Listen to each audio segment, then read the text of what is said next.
I think that the Celtics, certainly the Celtics fans, are getting who they wanted to get, and that is Kyrie Irving. And he's familiar with Boston. He's a different guy, he says now. So come Thursday night, we'll see at the Garden which Kyrie Irving this Celtics team gets. This is so awesome. We have an NBA Finals that'll take us basically to training camp. Yeah. And this is like a Super Bowl bye week now. Yeah, it really is. And we have a week to talk about Wiggy and alphas, and I still think we should make a big sign. This is revenge for JFK. I think that really should pick up steam. But well, was it Shaq last night, Chime, who was suggesting that the Celtics are going to have trouble when it comes to defending those two? Correct. Would you like to hear Shaq from last night? Do you have that? I do. Yes, this is Shaq last night. The Celtics do not have 3 or 4 guys that can guard Luka. I like Dallas in this series. I like the way they're playing. I think this is a little special for Kyrie, maybe a little special for Porzingis as he plays too, because I know he played in Dallas, but I think I like Dallas in this series. I've been sitting on the floor, and I've been anxious to see Luka. This is like my first time seeing him a lot. Big body, bigger than I thought he was, stronger than I thought he was. Once he gets you on the side, sort of like a big man, he does whatever he wants, plays with poise, and he can't be shook. Yeah, I mean, Luka's tough, man. If you watch any of the Dallas series, the Minnesota series, like there was games he was struggling, but he still is able to get to his spot, get his shot off. He plays, he kind of, and I know people like try to compare him to like, all right, Larry Bird. You know, I feel like any good white basketball player, they always try to compare to Bird. Right. But you look at Luka, he's nowhere near Bird, but he does a lot of things well. And last night, he had 20 in the first quarter and was just like able to do whatever he wanted. So it's going to be a challenge for the Celtics when it comes to guarding both of those guys. Okay, but you're talking about a team that was among the best all season long and in the playoffs when it comes to defense. Can someone explain to me what the Kyrie Irving, why like Shaq was like Kyrie Irving's going to have a chip on his shoulder? The fans wanted you to sign long-term, and you said you would, and somehow you're the aggrieved party? Well, because the national media hears Kyrie's side of it, and Kyrie feels like he was treated wrongly here, that the fans were bad to him, that the fans are racist. So if you're Shaquille O'Neal, you're hearing that over and over again. That's why you say Kyrie has a chip on his shoulder. What do you want to hear it again? No, I want to hear if we have the scout asking Kyrie if he'll remain in Boston, and he says yes, and the whole building comes to the ground. Yeah. Like everybody in Boston wanted Kyrie to sign long term. When they had that press conference with Gordon Hayward and Kyrie Irving, the city went from 6 to midnight. Everybody was thrilled. Yeah. But it was when Kyrie then said, after I forget who asked him later on, maybe during that season, about re-signing with Boston, and he was kind of hesitant on it. He was like, that's when everything shifted, where it was like, well, wait a second. And I know he said with the scowl, I want to see my jersey in the Raptors. But even if he had said, I changed my mind, and fans were still like that, I would kind of understand it. But he never accepted accountability for the fact that he had said he wanted to do something, went back on his word, and then he came back and one numbnut threw a bottle at him, and he says everybody's racist. Shared it with some of my teammates as well as the organization and everyone else in Boston. You guys will have me back. I plan on re-signing here next year. That was the big feel right there. Yeah. That's the best part. Speaking of numbnuts, I did see a numbnuts T-shirt in the crowd, and I believe it's Courtney and her daughter Lucy is here. And I think Lucy and James could be a good arranged marriage. I mean, Kennedy is pretty consistent now, but James and Lucy could definitely be a couple. Where'd they go? I saw them earlier. Well, but isn't this series like it's the ultimate biggest bragging rights when you think of championship, right? It's the Celtics are saying, F you, Kyrie, we won the chip. Or it's the Kyrie saying, F you, Celtics fans, hey, I changed, and guess what? Now I get to talk trash about beating a team that has given me so much, like fans that have given me so much issues. I mean, you're talking about two different – I think the Celtics – I don't know that anybody on that team, as we were talking to – somebody brought it up during a lead.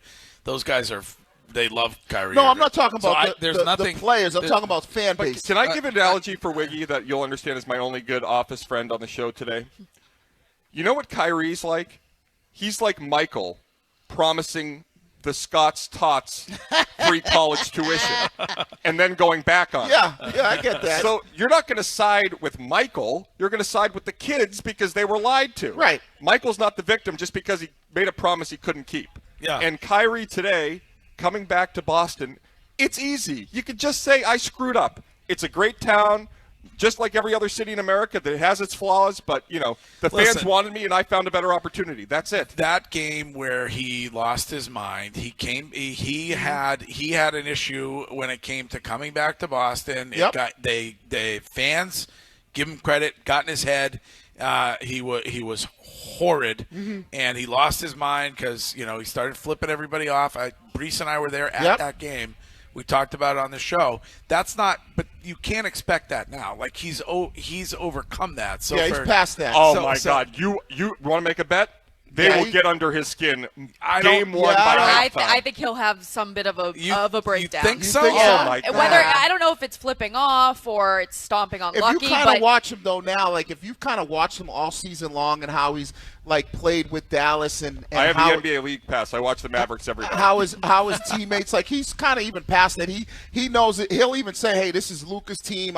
Here's how I help out Luka." He's kind of taking on that role of where he's saying, "Hey, I know what I'm here. I know what my role is." So, do you think Draymond Green had heard it elsewhere, and the Celtics fans still got under his skin? Yeah, but I think Draymond's different than Kyrie, though. I would bet anything Draymond's I have that way more game one, emotional. you're going to hear Kyrie chants in the first 20 minutes before the tip-off. Oh yeah, you're going to hear, but I don't think you're going to see like Draymond's way more emotional now when you look at the two of them. I think Kyrie is just like happy with himself and he's kind of moved on, like you said, from that stuff. What I'm saying is I just don't think if you're the Celtics, you can expect that you're going to have games where Kyrie Irving is going to be back here playing in Boston and he's going to become, mentally unable to function. No. I don't think you can expect that if you're the Celtics. Yeah, and that's what I would think if you're like from the Celtics fan standpoint is go out there, do what you do, right? And it's really going to be like based on Kyrie, because there's been games in the Minnesota series where Kyrie wasn't great. So it's really about the flow of the game and how he's kind of in that mode. And if you look at those games, you go, all right. When has Kyrie shown any shred of humility? Have you watched them? I'm not asking about I know, but watching what do you mean him. by that? Humility. Like, I mean a guy that accepts accountability, says I did something wrong. He said that when he was in Boston, he was dealing with things, and he wasn't in Boston when he was with the Nets. No, we're not. What are you talking about? The Nets? Or are you talking about when he was in Boston? I'm talking about when he came back against the Celtics as a Brooklyn Net. Yeah, he talked about. Did you not hear the audio where he said things in my past? I was dealing with a lot of stuff. That was when he was with the Celtics. Right, right, but he still meant. I think when he gave the birds, but he wasn't a Celtic. He was asked about being in Boston in his time, and he's changed. Like he was a different player. But Curtis is talking about after he left that time period. So Curtis is saying when he was in Brooklyn, right? But that's not when he was didn't dealing say with I acted inappropriately. He didn't say I did something wrong. He didn't say any of that. No, but isn't he when he refers to what Wiki's talking about is when he refers to I lost somebody. Yeah. It's his mother, right? Yeah, I believe it was his mother. And wasn't that why he took the absence from the Nets? Was because of he was dealing with his mom's illness or whatever? I don't know either. I wouldn't be able to tell you but I guess the point is when he's asked and he's saying I've grown as a player, meaning he's grown from the time he was in Boston, he was in Brooklyn. Do you want him to? He's talking about his time in Boston when they asked about it. He says, I've grown as a player. Yeah. I mean, I just don't think... He just said a bunch of things. I know, but what do you want him to say? That's what when he's asked, like, hey, how's it going to be going back to Boston? He says, listen, I dealt with a lot of things there. I've grown as a player. I've moved on. I found myself. All that. The question becomes... The growth is when you say, I was immature. I shouldn't have flicked the fan base but see, off. That's the difference. The question becomes... It's not really an apology, but his explanation doesn't give. It's like when somebody says, "How'd that apology make you feel as an outsider? Do you accept it, or do you accept?" That wasn't an apology. No, but I'm saying, do you accept Kyrie's failing on how he's changed? I think Kyrie Irving is a raging narcissist who has never been humbled in his life, and he's coming in here, and he will be immediately irritated by people that don't bow at his feet. But that's how you believe. That's what I've seen. He's shown me that over and over again. If you listen to the audio, he said when changed. He's confronted about virulent anti-Semitic posts, he hides behind nonsense. Okay, but we're talking about Brooklyn. What are we talking about? Can I just say one thing? His mom passed away when he was 4. It was his grandfather who passed away while he was playing for the Celtics. Okay. So he dealt with death. When he was with Brooklyn, he explained what he was dealing with when he was with the Celtics. So that's what Curtis is saying, that you come back as you are with Brooklyn and you're flipping people off. Doesn't seem like you've adjusted or changed that much. So how long ago was that? You're saying you can't use the dead relative excuse because that was when you were with the Celtics. Because it was. I agree with you. But the person passed away. He's still dealing. The fact of the matter is he has said he's changed. Yes. Right. So what do you want? We just haven't seen it yet. I guess How in Boston. In Boston. But I'm talking about from his time. He just represents the things, Wiggy, that I respect the least. He's someone who wants everybody else to treat him with respect, but goes out of his way to be disrespectful to other people with no accountability for but judge him, and this is why I would say judge the person on what they've been doing. In his time in Dallas, he's been a model basketball citizen in Dallas. Yeah. So judge him on that. I know he's had issues in Brooklyn. And he said that the stuff that he dealt with in his past, he's been able to change and move on from and move on in his life. Are you on the payroll over there? No. I as somebody who has a lot of people that have done wrong things and have changed their ways, it's irritating to me when people they don't accept what somebody says because they don't feel like they're being genuine. I can accept it. Hold on. Is somebody smoking weed? Somebody is smoking kush, though. It's get him out of here. No, I think it's legal in Maine. Isn't it legal? I believe so. All right. I just think that people Curtis are is going to get a contact high. That's what I'm worried about. I know. I never been this close to pot in my life. I just think that people are waiting. I'll be ready in 5. Boston fans are just waiting to see if he has actually changed. Yeah. Wiggy, and they're going to see it when he's that's the part where I find is what he's doing right now.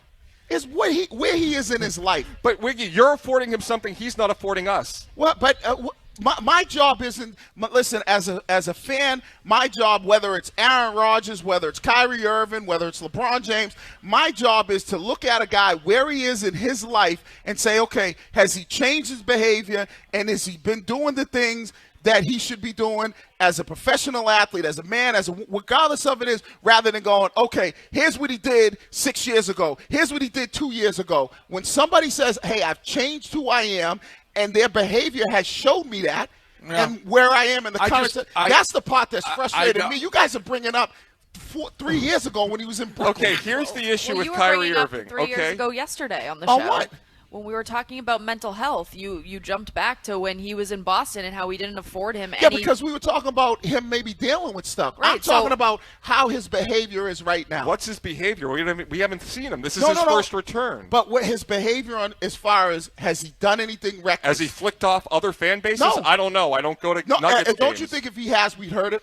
But that's the issue, Wiggy, is that I don't care about Kyrie. I don't think about him. You care about how he is. What I have a problem with is if a Boston fan had said what he said about Jewish people, about African Americans, he would never have tolerated the excuse that he provided after that event. He is someone that wants people to act a certain way but doesn't hold himself to the same standard. Here's what he's saying.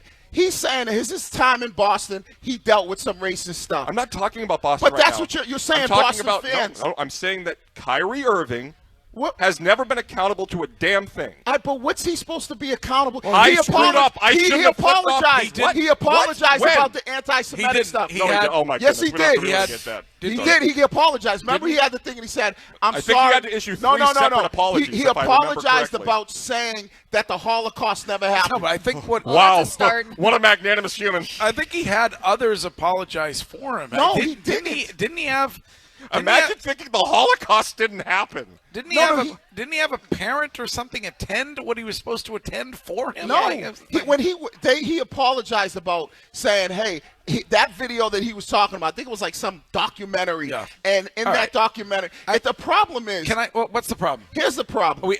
For many people who don't understand how he and other black athletes feel when they come to Boston. I've grown up in Boston. I've lived in Boston my whole life. Right? I got friends in Boston, white friends, black friends. Boston is a great city. He's saying, when I had my time there, I dealt with some racist stuff. Yeah. Right? And he's not lying. Okay. As somebody who is from Boston who understands that, that's how black people who are not even that are from Boston or outside the city feel about the city at times. Yeah. Doesn't mean everybody's racist. But the problem is, Greg, is when you say something about Boston being racist, everybody goes, oh, you talking about me. No. Yeah. I'm talking about my experience. I never said that. I said that what he talked about. And his experience. It's not his experience. The experience was when we just played the whole city wanting him to stay and sign long term. I think I found a way that we can find common ground on this. There's no way. We'll I never think we find can. common ground. I think we can. Let me just make a statement to kind of sum up the Kyrie Irving thing and see if everybody agrees here at the Brunswick. Kyrie Irving is a douche. Hey! Greg, Okay, does that work? Greg, All right. Greg. All right.